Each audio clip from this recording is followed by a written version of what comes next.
Hello, ma'am. I'm Tejas. Hi. Thank you so much for coming here and giving your time to, take this 15 minutes to have a small mini podcast.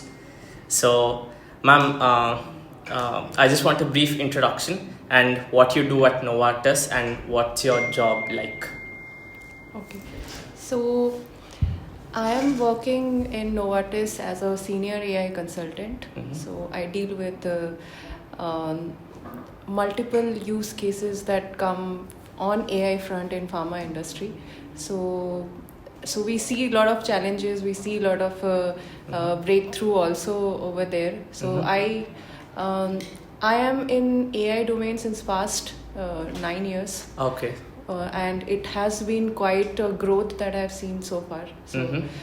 So yeah, and that is how I see myself be in this industry and see the disruption that's happening and the changes that's ongoing nowadays. So yeah, that's something brief about it. Ma'am, I want to know, how did you get into this path of AI? Like, why AI and how did you, the whole 9 years, how was the experience?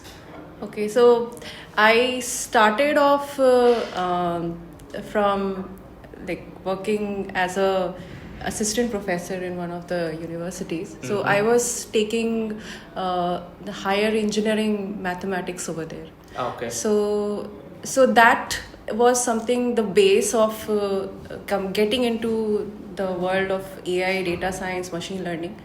So because all the base of AI, machine learning, data science is statistics and mathematics. So it was quite easy for me to do a shift, and also since I was a graduate from IIT Roorkee, so my entire course was all into AI and robotics, then mathematics, statistics. So it all went through from my base to making a path as a career.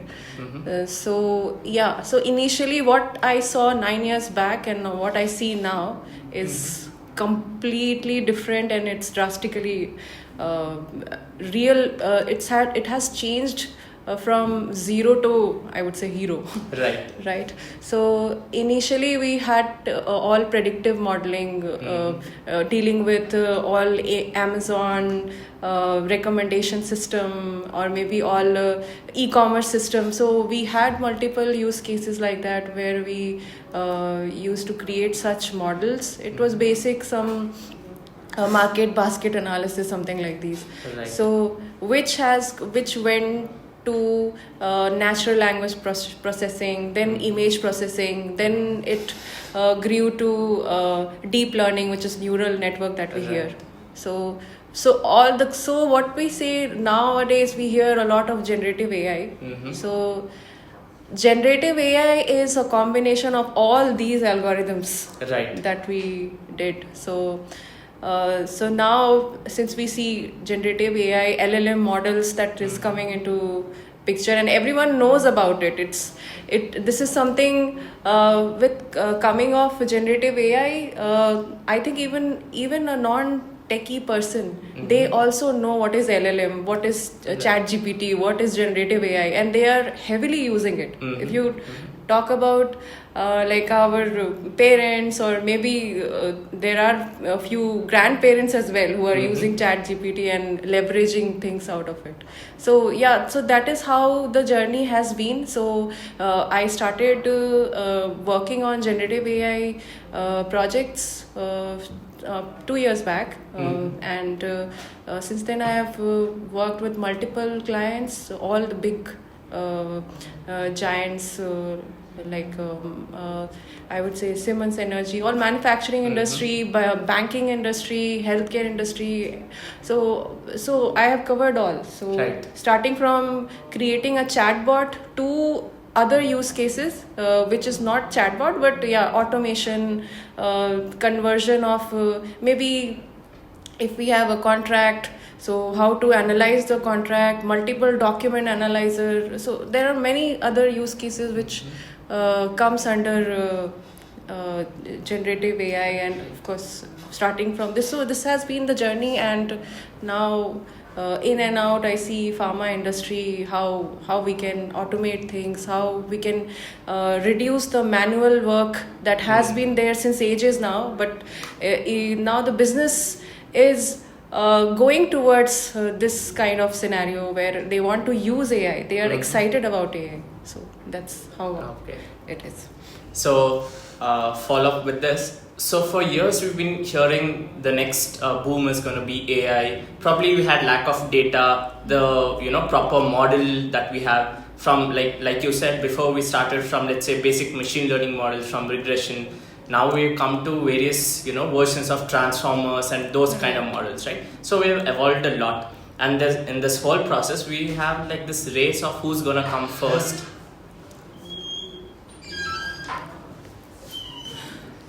So it's been this race that there's multiple Gen AIs, right? ChatGPT and Gemini, and so many trying to claim that we are the top AI. So in this whole race, where do you think India stands? So I think in India is also going towards using AI heavily. Right. If you have heard about Government of India initiative, there is something called Bharat Gen. Okay. So that is India's, not just India, it's world's first government funded generative AI large language model. Okay. So if Government of India has thought through creating its own LLM model and funding it, then you can imagine how far India will go with AI. So if we, this was I took an example of holistic Indian point of view from government initiative point of view. If you go to different companies, if you go to even colleges, right, even students are heavily leveraged. I have seen even a class 8 or 7 student creating their own apps. So if that is the scene right now in that younger generation, imagine what would happen when they grow up and when they start their own, maybe they become an entrepreneur, have an AI automation. So I think it will seriously disrupt. Right. So in terms of the takeover, so before we thought we need heavy hardware equipments like the best of the best GPUs and the best of the best models, taking resources that would create the best AI. But that was beaten recently, I think, by something like DeepSeek, as small as, let's say, a group of engineers trying to work. So which approach do you think India should take? Do you think it should heavily invest on data basis and trying to collect more data, more resources that? Or do you think a small startup consisting of 10 to 12 engineers trying to work, trying to bring a model so efficient that we can try to compete with the world tech giants? Which approach do you think would take a vote? So I think data is definitely important. Right. So without data, and when you want to create something like LLMs, you really need billions of records and billions of parameters to be in place. Right. So data is definitely important. So that has to be in place and database has to be set up. That's my point of view. And when it comes to hiring some 10 to 11 engineers to be in place. So nowadays with AI, we know that even a developer's job is very easy. Right. The kind of code that generative AI or any even chatbot tool is generating different scripts of Python scripts or maybe Java scripts or even UI, it is capable of creating it. Right. So we know there has been few AI tools which is working as a independent developer, right? So yeah, we can cut down on multiple resources over there, and we can definitely have some 9 to 10 resources to be in place to have this development. So that's my point of view. So yeah, both aspect I would consider. So yeah, data is extremely important. Data is the fuel. It has to be there. Right. And with cut down of resources.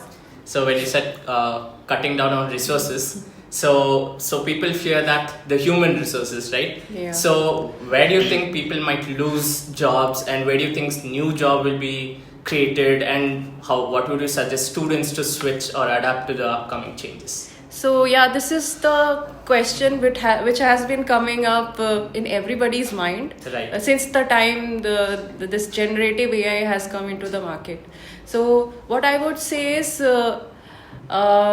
the point of losing job, this is not something we should consider. We should leverage all these tool and AI to improve our own skills rather than being fearful of what it can do. We can lose our jobs, all of it. I have seen there are many freshers in my team. Right. At this point of time, they know more than many of the seniors. Why they are leveraging these tool very well.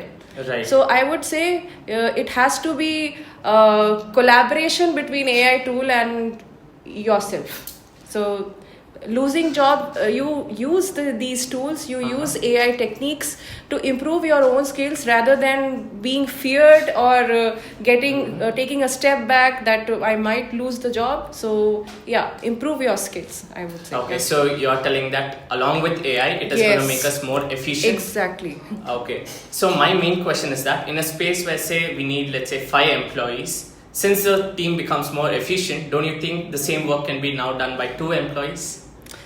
Yes, I would say yes, Right. but then there are other ways to have that in place. Okay. So I would say those 5 people, now the 3 people which was left out, Right. so they are now again, we have to leverage this. Right. Leverage this technology, and maybe those 5 can have their own initiative. I have seen people starting their own companies. Right. Using all AI generated technique. I have my peers doing such task right Okay. now. So earlier you mentioned that how important it is to collect data. Right. Right. So now talking about the ethical ways of collecting data. So my main question is that, so there are 2 parts of thinking that I have, is that on one end you need a good collection of data to create a good model. Generally, this is what we think. If we have a really good model, then we are able to predict better. But there are hurdles to getting this data, acquiring data from organizations. Right. Certain organizations, it's so confidential that they wouldn't want to reveal or wouldn't want to share unless there's some monetary benefit for them. But there are certain upcoming AIs that are really good right now, which in some way have access data that they shouldn't have been, in terms of like the data wasn't legal. So how do you break this barrier where you still get a good model without breaching privacy of individuals or organizations? So to answer this, I believe there are many data regulatories that one has to follow. Okay. So you are talking about responsible AI tools and technique products that we see in the market, and there has been cases where open AI Right. also has been Right. taken into consideration, or maybe they were filed. There was some lawsuit filed on them. So that is extremely important to have ethical practices. So following GDPR practices, General Data Regulatory Protection Regulation. And there are many other practices for every country. This is specifically for Europe, but all other countries, there are some data regulations that one has to follow in order to safeguard their own data. What has to be accessed, what not has to be accessed. When it comes to sharing the data, if we are creating a model or we are creating any product out of the data taken, it has to go via legal channel. We cannot just because that is what we talk about, to safeguard our personal data. So Right. personal data should not be breached. It's not just about the individual data. It is also about companies' confidentiality, right? So even when we make products within the company, we don't use external chat GPTs. Right. We create our own chat GPT and then we use it, so that our organizational data do not go out. Okay. So those aspects we have to take care. So yeah, we have to follow all the regulations of responsible AI practices. Okay. Yeah. So, ma'am, what is the current standings or the status of Indian regulatory, or what is currently being going on? Is there any new act trying to Yes. curb this? Yes, so there is a Public Data Act Mm-hmm. that has been in place by Indian government, Right. and it deals with protection of personal data plus healthcare data, because we know that healthcare has lot of personal information, and post COVID-19 period, pandemic time, this data has increased devastatingly, right? So with this humongous increase in data, and this data being accumulated digitally, so we do not take manual data anymore. We are putting everything on digital era, right? So yeah, so that is the practice which has been initiated by Indian government. Okay.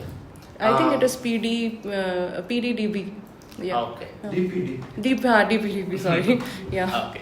So coming into the healthcare sector. Yeah. So my major concern is that. So how can AI be leveraged to benefit people's health, and how can we drive towards that direction? Okay. So towards the health. So when it comes to health, there has been even in Hyderabad, if you see there are few healthcare hospitals Right. who are using AI technique very heavily. So they have machines to predict your disease, so and diagnosing it. So we have seen in the past, right? Even doctors leaving scissors in the stomach and all those Mishaps. mishaps that has happened. So to decrease the load of the doctor, not to throw away them, but decrease the load of the doctor, we can heavily use AI system. Right. So yes, in healthcare industry, AI is being used heavily. Okay. And in many places, like detection of diabetes through images. Okay. Then improving understanding what are the counts of embryos if someone is going for IVF. So that is something can also be predicted through machine learning technique, or not generative AI. Let's go to traditional machine learning as well, because that is not something we have left behind. It is still there, and it is helping in healthcare industries. Okay. And there are a lot of use cases for detecting retina dryness, all of it, because so many X-rays and images getting generated for each of the patients. So we have huge data, and we have huge potential in healthcare industry, at least to have AI disrupt. So, ma'am, here at CDT, we are trying to bring a digital transformation at scale. So, in the ways that, let's say, how can rural areas, how can we benefit them? So, my concept was that down the line, can there be instances where in rural areas there's no proper facility of hospitals or proper doctors or world-class doctors? Do you think down the line AI can kind of in some way replace trying to take medical records of individual patients, try to see or give predictive analysis of what the symptoms or the diseases or what the cure can be? That is one aspect. Then the other aspect is coming to the mental wellness kind of thing, where we create chatbots to interact with patients, so that a therapy session can take place, where in rural areas we can't have specialized therapy taking place. So what's your take on that? So I think even if we take these technology to rural area, we still need, although we coming from AI background, but I would say that for rural areas we still need people to have that working in those areas. Okay. So someone has to be there to control that, to demonstrate that to people in those areas, and educate them how these things work. And so the AI systems that is being used in urban areas, that definitely can be moved to rural areas with more resources being having to control them and educate them. So Okay. so we can have the diagnosis using those machines. Of course, government should also support in that. Right. So they can leverage that, and yes, a lot of automation can happen, because I see that in rural areas, even doctors are not that regularly going, maybe weekly once. So those aspects are happening over there. So yes, AI can definitely help Right. with the support of government. Yeah. And the second question was part of the mental wellness in terms of Yes, it using can help. Yes. natural NLP to use particular languages that patients prefer, so that we can have. Do you Yes. think that is possible? As Yes, well? definitely possible. So language is something which AI is 100% dealing with right now. Even local languages it can discuss. Right. So even if they don't understand English, they can converse in their local language. They can use voice Right. the voice tools where they can talk with it. So lot of potential. Oh. Yeah. So that's it, ma'am. Yeah. Thank you so much Yeah. for your time. Thank you.